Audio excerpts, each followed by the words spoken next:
갈라디아서 4장입니다. 인용한 성경은 한글 킹제임스 성경입니다.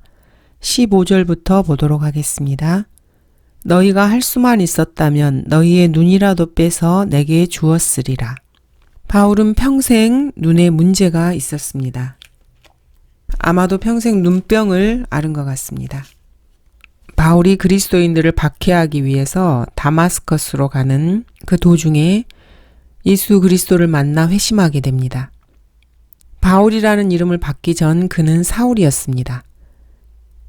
사울이 길을 떠나서 다마스커스에 가까이 왔을 때 갑자기 하늘로부터 한 줄기 빛이 사울을 들러 비쳤던 것입니다. 그때 예수님의 목소리가 들렸고 사울아 사울아 내가 왜 나를 박해하느냐고 예수님께서 사울에게 물으셨습니다. 이 일이 있고 나서 사울이 땅에서 일어나 눈을 떴을 때 아무것도 보지 못하게 되었습니다. 동행자들이 사울의 손을 이끌어서 다마스커스로 데려갔습니다. 사울은 그곳에서 사흘 동안을 보지 못하고 또 먹지도 못하고 마시지도 못했습니다. 이런 극적인 회심 뒤에 사울에게 남은 것은 눈병이었던 것입니다. 사울은 아나니아를 만나서 아나니아의 안수를 받았습니다. 사울이 오던 길에서 만난 예수님께서 아나니아를 보내셔서 사울의 눈을 보게 하시고 성령으로 충만케 하시기 위해서 이런 일을 명령하셨던 것입니다. 아나니아가 안수하자 즉시 사울의 눈에서 비늘 같은 것이 떨어지고 곧 보게 되었습니다. 그리고 사울은 일어나서 침례를 받았던 것입니다. 그러나 이러한 일련의 과정 속에서 강력한 빛으로 눈이 멀었고 눈에서 비늘이 떨어졌지만은 시력이 그렇게 좋았을 것 같지는 않습니다. 왜냐하면은 바울은 이렇게 고린도후서에서 고백하고 있기 때문입니다. 지극히 위대한 계시들의 풍성함으로 인하여 내가 자고하지 않도록 육체의 한 가시 즉 사탄의 사자를 내게 주셨으니 그가 나를 쳐서 자고하지 못하게 하려 한다고 말하고 있습니다. 바울은 이것을 위해서 3번이나 주님께 기도했지만은 주님께서는 내 은혜가 내게 충분하도다 라는 말로 기도 요청을 거절하셨습니다. 그래서 바울은 자신의 약한 것들을 자랑하고 자신의 약함 속에서 그리스도의 능력이 거하게 하려 한다고 고백하게 되었습니다. 그래서 아마도 이것은 눈 문제인 것으로 생각이 됩니다. 여기에서 나오는 사탄의 가시라는 표현이 여호수아서와 민수기에도 나옵니다. 주 너희 하나님께서 이들 민족들 중 누구도 너희 앞에서 다시는 쫓아내지 아니하실 것이요 도리어 그들이 너희에게 올무와 덫이 되며 너희 옆구리에는 채찍이 너희 눈에는 가시가 되어서 주 너희 하나님께서 너희에게 주신 이 아름다운 땅에서 너희를 멸망할 때까지 그리하리라. 눈에 가시가 된다고 표현하고 있습니다. 사탄의 사자인 육체의 가시와 같은 표현인 가시라는 표현이 나오고 있습니다. 민수기 33장에서도 동일한 가시라는 단어가 나오고 있습니다. 그러나 만일 너희가 너희 앞에서 그 땅 거민을 몰아내지 아니하면 너희가 남겨둔 그들이 너희 눈에 찔림이 되고 너희 옆구리에 가시가 되어 눈에 찔림이 되고 옆구리에 가시가 된다고 말씀하고 있습니다. 사탄의 가시라는 단어에서 쓰였던 그 가시가 그 동일한 단어인 가시가 여기서 쓰이고 있습니다. 그래서 바울이 육체의 한 가시라고 했던 것은 눈의 가시, 눈병을 말하는 것으로 보입니다. 16절 그러므로 내가 너희에게 진리를 말함으로써 너희의 원수가 되었느냐. 이와 비슷한 경우가 열왕기 상에도 나옵니다. 하나님께서는 엘리야에게 임하셔서 가서 아합에게 보이라고 말씀하셨습니다. 그러면은 땅에다가 비를 주시겠다고 약속하셨습니다. 엘리야가 아합에게 보이려고 가니 사마리아에 큰 기근이 심했다고 말하고 있습니다. 아합은 항상 하나님의 사람 엘리야를 원수로 여겼습니다. 아합은 엘리야에게 이렇게 말을 했습니다. 오, 내 원수여, 내가 나를 찾았느냐 하니. 그가 대답하기를 내가 당신을 찾았노라. 이는 당신이 주의 목전에서 자신을 팔아 악을 행하였습니다. 아합은 엘리야를 원수로 여겼습니다. 엘리야는 하나님의 말씀을 전하는 사람이었기 때문입니다. 세상과 친구되는 것이 하나님과 원수되는 것이기 때문입니다. 그래서 아합은 엘리야를 원수로 여겼습니다. 바울도 자신이 진리를 말한다고 해서 갈라디아 사람들의 원수가 되었느냐 이렇게 질문하고 있습니다. 존경받고 부유하고 멋진 고소득층의 그리스도인들은 기회만 주어지면은 성경대로 설교하는 선지자를 죽이려고 합니다. 이는 참된 설교는 세속적인 명예와 지지와 반대되기 때문입니다. 17, 18절입니다. 그들이 너희에게 열성을 내는 것은 좋은 의도가 아니고 다만 너희를 떼어내어 너희로 그들에게 열성을 내게 하려 함이니라. 그러나 좋은 일에 열성을 내는 것은 비단 내가 너희와 함께 있을 때뿐만 아니라 언제라도 좋은 일이라. 주석가들은 여기에서도 온갖 오류를 집어넣습니다. 하지만 킹제임스 성경 본문 그대로 보면은 아주 분명합니다. 첫 번째로 좋은 일에 대해서 자극을 주는 것은 좋은 일입니다.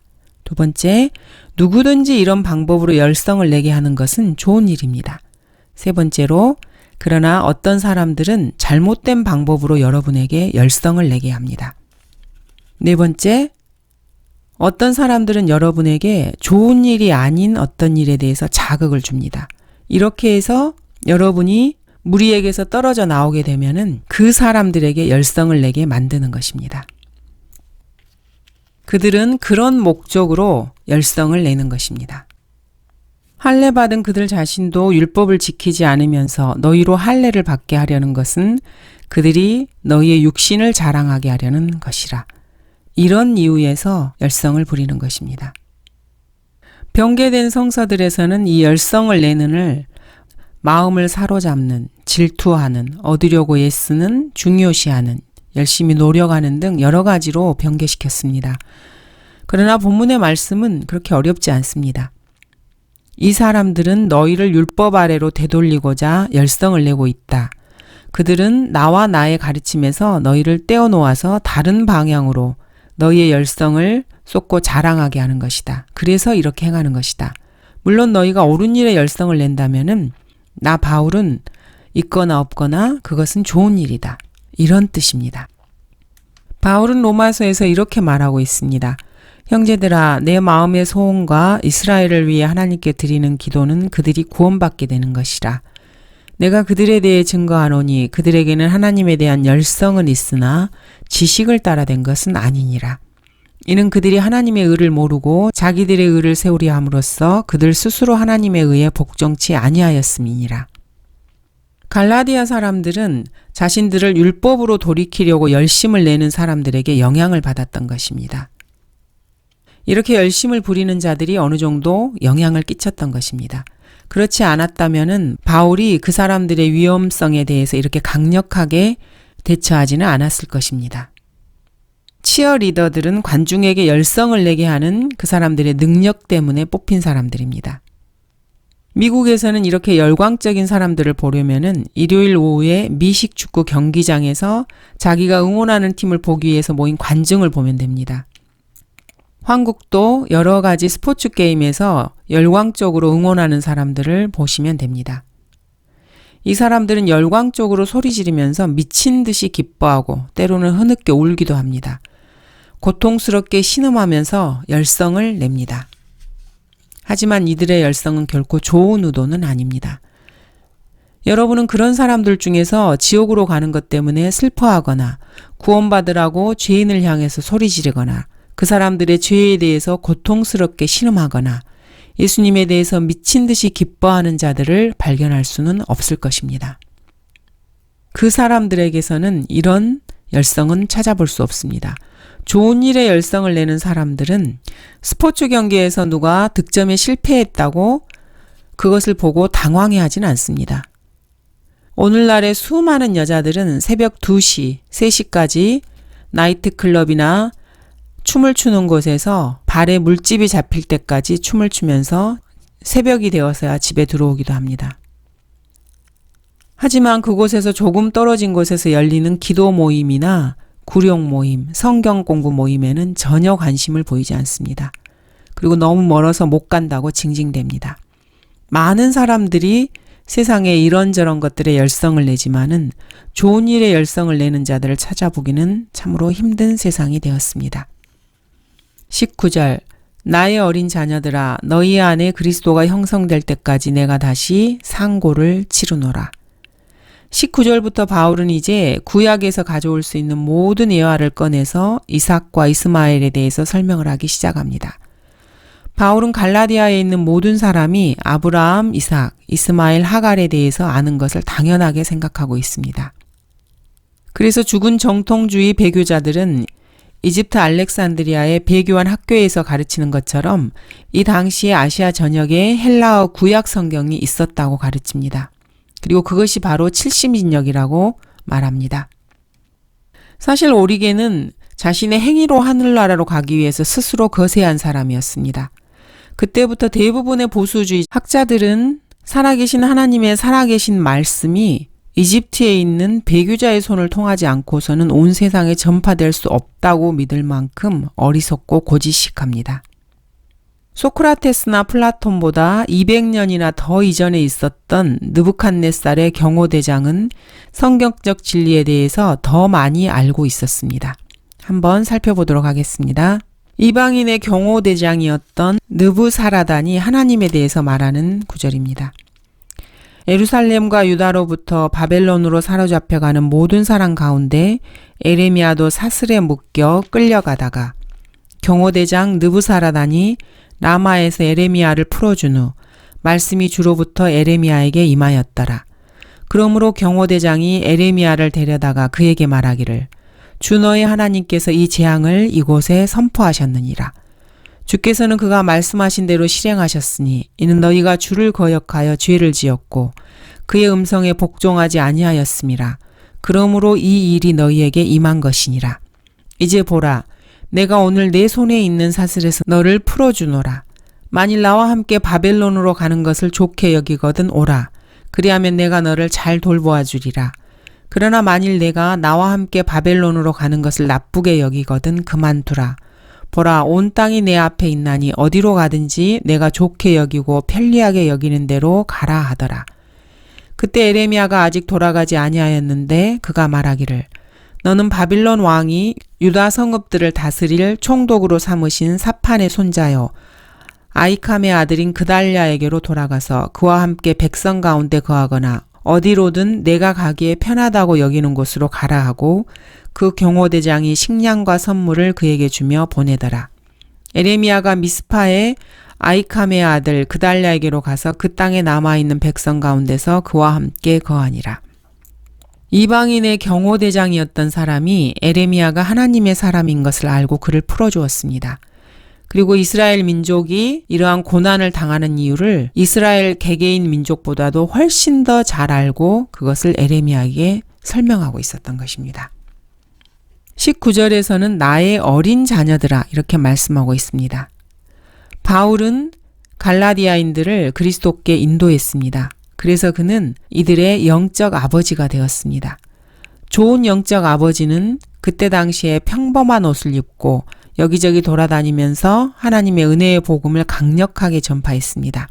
그리고 주 예수 그리스도와 하나님의 말씀을 드높였고 회심자들을 양육해서 예수 그리스도의 다시 오심을 사모하게 만들었습니다. 그런데 갑자기 검은 제의를 걸치고 한 사람의 개종자들 얻으려고 바다와 육지를 두루 다니면서 교회의 계급 조직과 교회의 전통의 권위를 높이는 자들이 나타나서 이들을 미혹했던 것입니다. 이들은 아버지라고 불리는 악한 자들이었습니다. 재판관계에 보면은 미카가 이런 말을 합니다. 나와 함께 있어 내게 아버지와 제사장이 되라. 그리하면 내가 해마다 은 10세켈과 옷 한 벌과 내 양식을 주리라 하니 그 레위인이 들어가더라. 이렇게 돈을 받고 아버지가 되고자 하는 자들이 바울 시대에도 갈라디아 사람들을 미혹시켰던 것입니다. 너희 안에 그리스도가 형성될 때까지 바울은 사라와 하갈이 했던 것처럼 자녀들을 낳기 위해서 상고를 치렀습니다. 그리고 다시 그들을 양육하기 위해 상고를 치러야만 했습니다. 이는 마치 이스라엘이 미래에 상고를 통해서 태어나게 되는 것과 같습니다. 여인이 상고를 통해서 아이를 낳는 것처럼 하나님께서는 이스라엘이 상고를 통해서 다시 태어난다는 것을 묘사하고 계십니다. 누가 그러한 일을 들었으리요? 누가 그러한 일들을 보았으리요? 땅이 하루에 생겨날 수 있으며 한 민족이 순식간에 태어나겠느냐? 그러나 시온은 진통하자마자 그 자녀들을 낳았도다. 주가 말하노니 내가 생겨나게도 하는데 태어나게 아니하겠느냐? 내 하나님이 말하노니 내가 태어나게도 하는데 태를 닫겠느냐?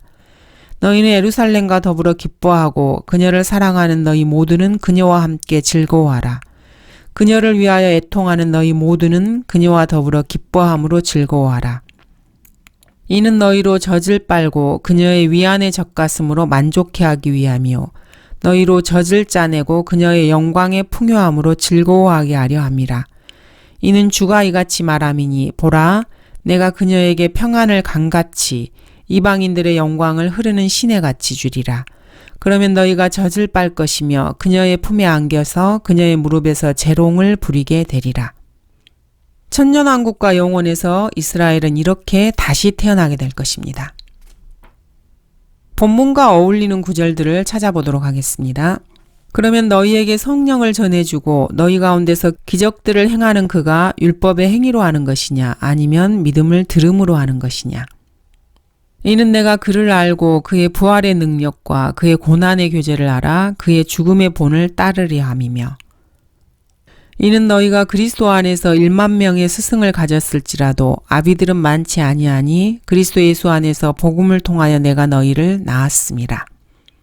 성도 안에 있는 그리스도는 성도 안에 형성된 그리스도와 다릅니다. 우리 모두가 믿음의 하나됨과 하나님의 아들을 아는 지식의 하나됨에 도달하게 하고 온전한 사람이 되어 그리스도의 충만하심에 장성한 분량에까지 이르게 하려 하심이라. 그리하여 우리가 이제부터는 더 이상 어린아이가 아니요 사람들의 속임수와 교활한 술책으로 그들이 속이려고 숨어서 기다리는 온갖 교리의 풍저에 밀려 이리저리 다니지 아니하고 오직 사랑 안에서 진리를 말하며 우리가 모든 일에 성장하여 그에게 이르리니 그는 머리시며 곧 그리스도시니라. 그로부터 온 몸이 각 부분의 분량 안에서의 효과적인 역사를 따라 각 마디를 통하여 공급을 받아 알맞게 결합되고 체격이 형성되어 몸을 성장시키며 사랑 안에서 몸 자체를 세워나가느니라. 구원받은 죄인에게는 그 사람이 회심한 뒤에 이어서 일어나는 두 번째 은혜의 역사가 있습니다. 구원받은 것으로 끝나지 않습니다.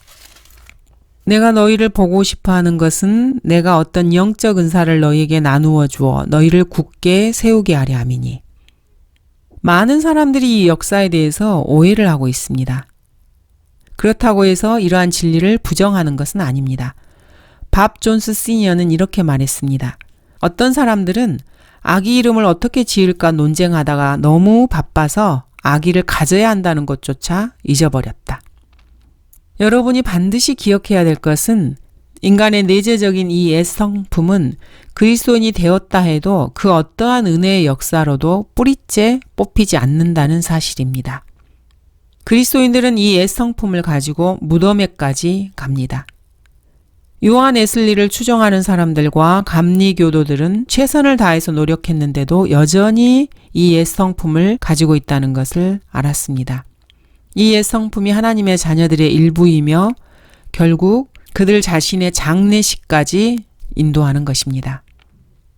그런데 성경 어느 곳에서도 방언의 은사가 이 두 번째 은혜의 역사라고는 말씀하지 않으십니다. 방언은 표적을 위한 것이었습니다. 그리스도인이 받을 수 있는 가장 작은 은사였던 것입니다. 성령의 능력이 나타나는 것이 성도들 안에 그리스도가 형성되는 증거가 항상 될 수 있는 것은 아닙니다.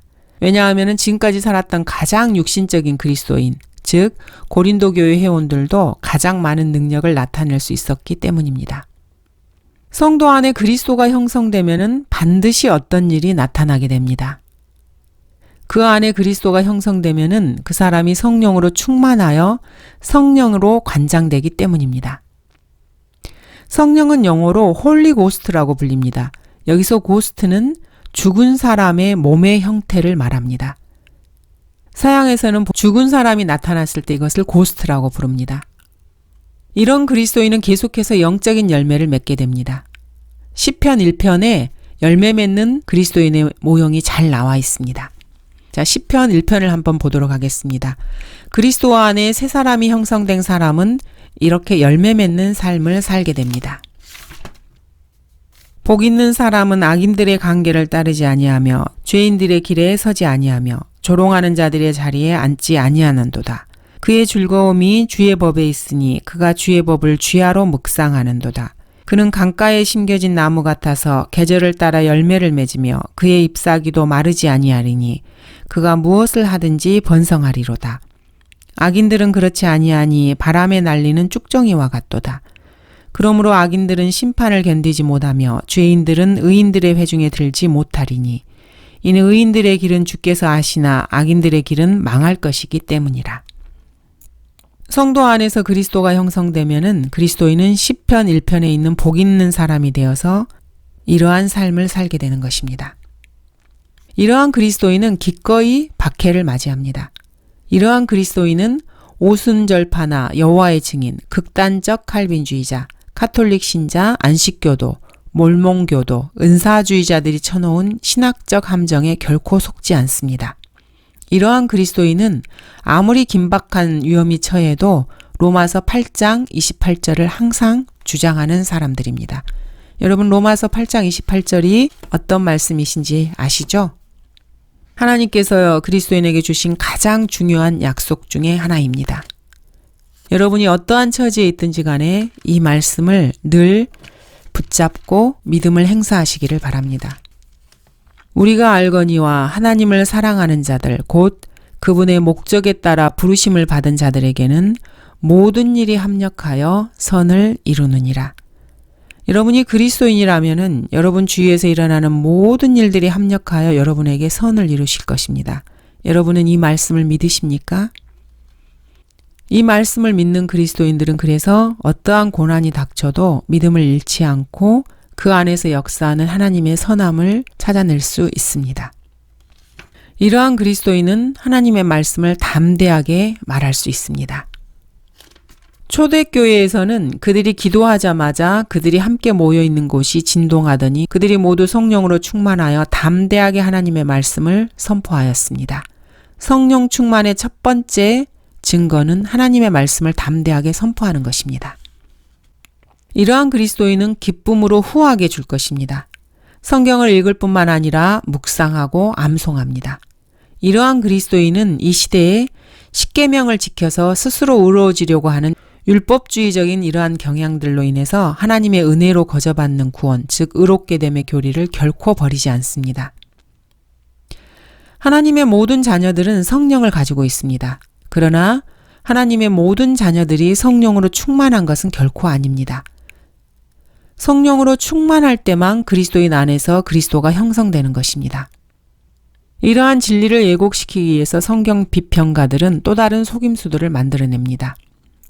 그리스도인이 그리스도인의 모습, 쉐입을 입어야 한다고 바꿔놓은 자들도 있습니다. 또한 이들은 고린도전서 11장 1절에서 example이라는 단어를 모범으로 변개시키기도 했습니다. 여기서 바울은 내가 그리스도를 따르는 것처럼 너희는 나를 따르는 자가 되라고 명령하고 있습니다. 그런데 이것을 모범이라는 단어로 바꾼 것입니다. 이러한 에큐메니컬 사회주의자들은 사람이 그리스도를 한 모범으로서 따르고 그리스도의 생애를 좇아 그의 생애를 형성하여서 구원을 받는다. 이런 식으로 가르칩니다. 여기서 이렇게 따르라는 follow를 imitate, 모방하다라는 말로 변개시켰습니다. 이들은 이런 식으로 말합니다. 물침례는 당신을 구원시키고 당신이 구원받는데 필수적입니다. 그렇지만 당신이 침례받을 때 구원받는 건 아니죠. 나중에 혹시 구원받을지 모르지만 그렇지만 당신이 선택된 자가 아니면은 나중에도 구원을 받지 못합니다. 그러나 언약의 침례는 당신을 선택한 자로 만들 것입니다. 그러나 당신이 침례받을 때 이것이 일어나지 않을지도 모릅니다. 이러쿵 저러쿵 저러쿵 이러쿵. 이들은 본문의 진리를 바꾸어서 그리스도인 안에 성령께서 내주하시는 것과 아무런 상관이 없는 것처럼 보이게 본문을 만들어버렸습니다. 우리는 이러한 주석가들을 신뢰할 만큼 그렇게 어리석지는 않습니다. 20절입니다. 내가 지금 너희와 함께 있으려 하고 또 나의 어조를 바꾸고자 함은 내가 너희에 대하여 의심이 있음이라. 바울은 자신을 충분히 표현하지 못한 것으로 인해서 갈라디아 사람들과 멀리 떨어져 있는 것 같은 그런 위험성을 느끼고 있습니다. 바울은 자신 안에 따뜻한 마음을 가졌지만 편지로 보면은 그 대상에게 얼굴을 마주할 때 한 말에 비해서 냉정하고 객관적으로 보이기도 합니다. 바울이 이 사람들하고 개인적으로 말을 한다면은 실제로 의심을 덜 가졌을 것입니다. 그렇지만 실상은 그렇지 못했습니다. 바울은 갈라디아인들의 상태에 대해서 깊이 의심하고 있었고 그들 중 많은 사람이 구원받았는지에 대해서 의심을 표하고 있었습니다. 율법으로 의롭게 된 너희는 누구든지 그리스도가 무용하게 되고 은혜로부터는 떨어져 나갔다고 말을 했기 때문입니다. 21절 율법 아래 있고자 하는 너희는 내게 말하라. 너희가 율법을 듣지 못하였느냐. 바울은 지금 이렇게 말하고 있습니다. 누구 말할 사람이 있는가? 너희 중에 그것에 대해서 열심인 사람들은 나뉘어졌다는 걸 점검해 보았는가? 그들이 실제로 무엇을 위해 준비되었는지 모른단 말인가? 너희가 그곳에서 일자리를 구하려고 하느냐? 그렇다면 나에게 한번 말해보라. 그곳에서 진급하기 위해서 무슨 일을 해야만 하는지 알고 있어? 좋아, 너희들이 사회보장제도를 원해? 그렇다면 내게 세금 공제에 대한 법률을 말해봐. 이런 식으로 말하는 것과 비슷합니다. 22절은 기록되기를 이라고 말씀하고 있습니다. 다음은 서로 비교함으로써 가장 잘 이해할 수 있는 짝들입니다. 첫 번째, 이삭 대 이스마엘. 두 번째, 사라 대 하갈. 세 번째, 시온산 대 시내산. 네 번째, 새 예루살렘 대 지상의 예루살렘. 다섯 번째, 자유로운 여자 대 여종. 여섯 번째, 약속으로 말미암아 난 자 대 육신을 따라 난 자. 일곱 번째, 신약 대 구약. 여덟 번째, 약속의 자녀 대 종의 자녀. 아홉 번째, 은혜 대 율법. 이것들은 비유입니다. 26절 위에 있는 예루살렘은 자유로우니 우리 모두의 어머니라. 성도라면은 누구나 약속된 씨이신 주 예수 그리스도께서 위에서 나셨다는 사실을 믿습니다.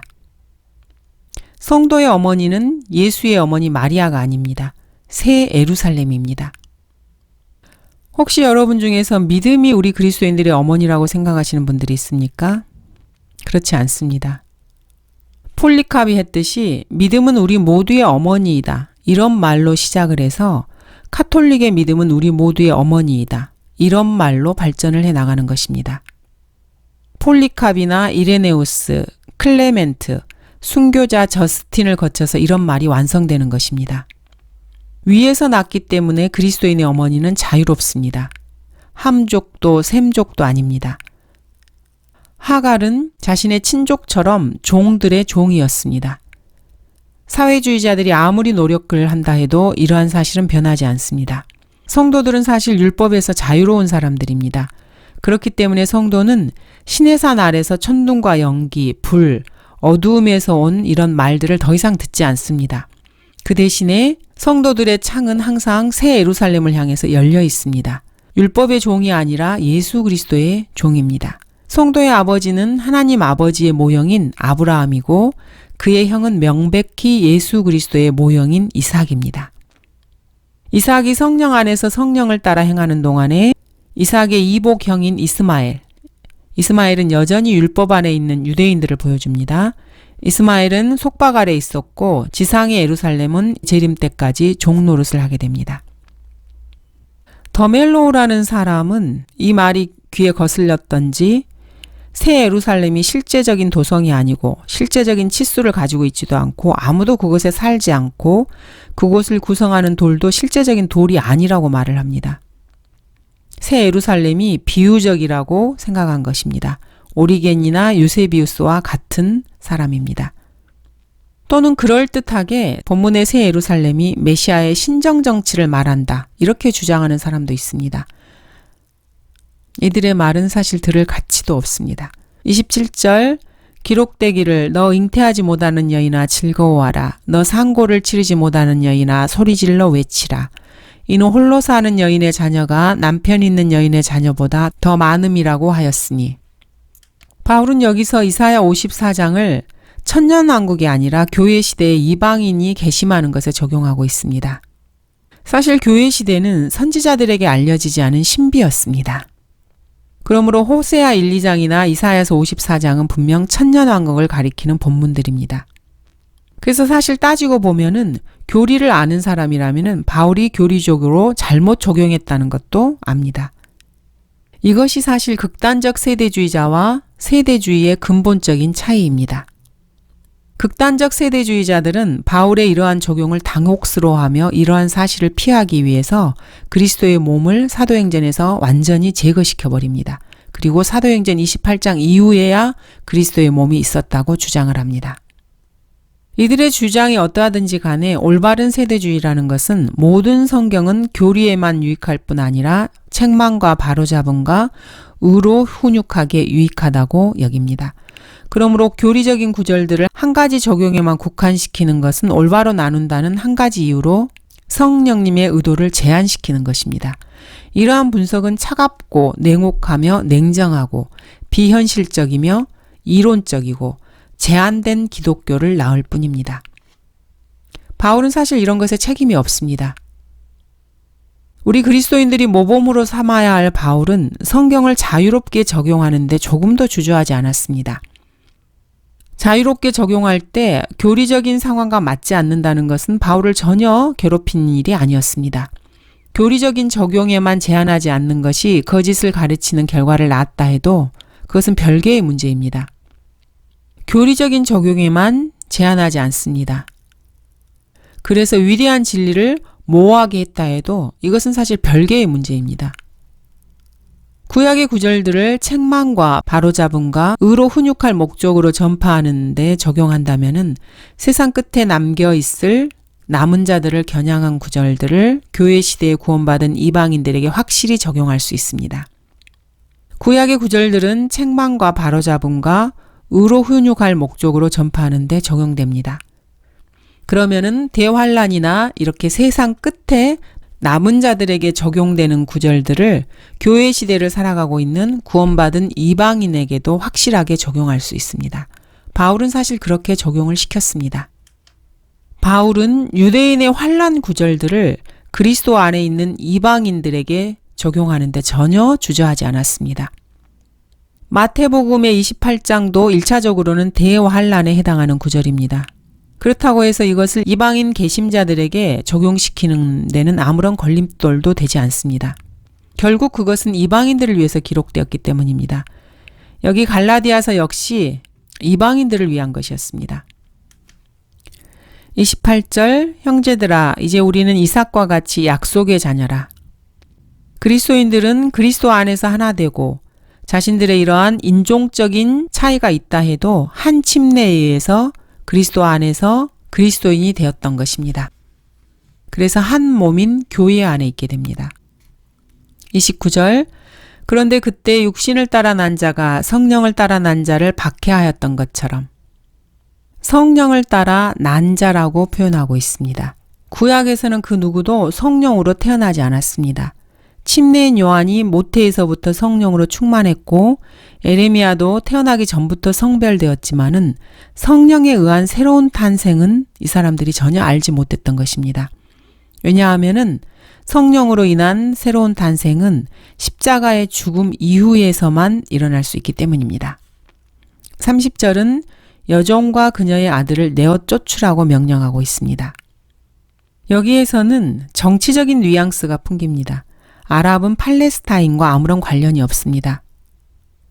성경대로 믿는 사람들은 사실 정치적으로 박해를 받는 사람들입니다. 이러한 성경적인 진리를 회피하는 사람은 그 사람이 그리스도인이라 해도 예수 그리스도를 알게 된 성령의 말씀을 저버린 사람들입니다. 암흑시대의 로마 카톨릭 교회는 유대인들을 수천 명씩 살해했습니다. 유대인들을 약하게 만든 다음에 게토에다가 집어넣은 다음에 그리스도를 죽인 살인자라고 불렀습니다. 이 기간 동안에 성경을 진심으로 믿는 그리스도인이라면 그러한 일들에 결코 참여하지 않았습니다. 1960년대에 로마의 교황들은 그리스도를 죽인 이스라엘의 범죄를 사면한다고 선언했습니다. 성경대로 믿는 그리스도인이라면은 이 교황의 성명에 정말 참을 수 없었을 것입니다. 20세기 초엽에는 교황 피오 12세는 공식적으로 팔레스타인이 아랍에 속한 것이라고 선언을 했습니다. 그러나 교황의 이러한 선언에 동의하려면 성경을 거부하는 그리스도인이 되어야만 합니다. 오늘날 미국의 보수주의 지도자들 중에서 사실 거의 99%죠. 성경을 거부하는 그리스도인들입니다. 이들은 자신들이 하나님의 성령으로 거듭났다고 주장을 합니다. 하지만 그들이 믿는 것은 오직 믿음의 근본 사항들 뿐입니다. 그 믿음의 근본 사항들이라는 것을 제외하고는 성경이 가르치는 다음과 같은 주요 사실들을 송두리째 거부하고 있습니다. 대여할 동안의 구원, 사탄이 다시 나타나는 것, 통합, 종교계획 업무의 권위, 정도를 벗어난 학자들, 로마 카톨릭 교회의 정체, 성령께서 보존하신 킹제임스 성경의 권위, 이러한 것들을 다 거부하는 것입니다. 아라비아인 게셈은 팔레스타인 땅에 대해서 아무런 분깃도 가지지 않았습니다.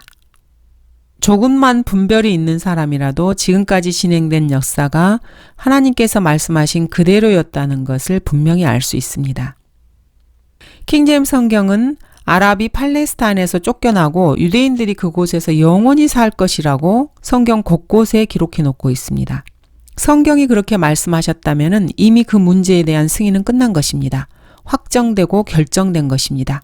그러므로 이 문제에 대해서 유엔의 의견이나 어떤 다른 것을 고려할 필요는 없습니다. 누군가가 나타나서 자신의 유익을 위해서 팔레스타인 땅을 분할하려고 할지도 모릅니다. 하지만은 이 문제의 본질을 1, 2년간 그냥 연기시킬 뿐입니다. 킹제임스 성경이 그렇게 말했다면은 민족들은 그들이 원하든 원하지 않든 그대로 순종해야만 합니다. 감사합니다.